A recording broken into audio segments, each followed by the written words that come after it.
All right, so now we're on technique number 4 for the first wrist set, and this one's going to go up just a little bit higher in the arm. So number 1, we started here. Number 2, we started here. Number 3, we're starting at the elbow joint. Number 4, you can be also at the elbow joint, or we can go up to the bicep. Number 3 will work on the bicep or the elbow joint, and you can see it also worked down here. So number 3 is kind of a universal one, anywhere on the arm. Number 4, we're going up a little bit higher. It could also work on that elbow joint too. So when we're doing this one, same thing. You want to make sure always lower your base.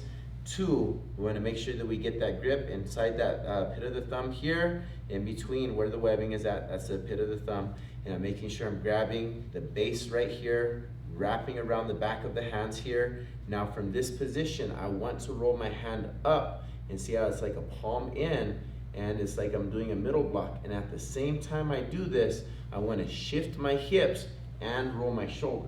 So when I shift and roll, just this position hurts.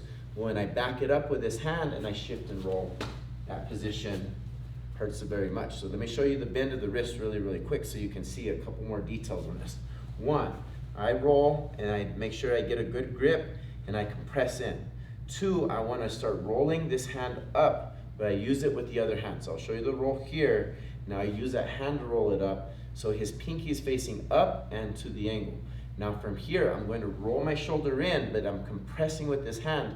So I'm pulling my hand into my body towards the center line of my chest, in between my pectoral muscles, and this hand is rolling at the same time, and it's doing this rolling motion right against the bend of the wrist on the pinky side as I step back.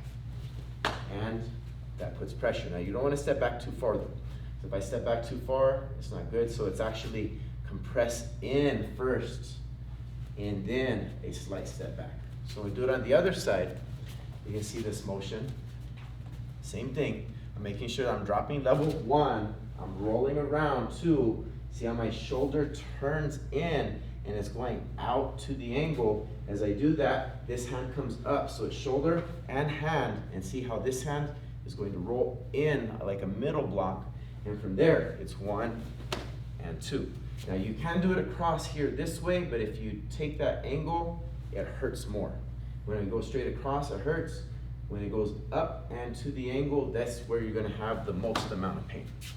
So we do it at speed. Be very careful for this because it does create quite a bit of torque on that wrist. But at speed, it's right here, and then we're throwing that knee in. And just watch this roll. Okay, so that is technique number 4 for the first wrist set. Thank you very much.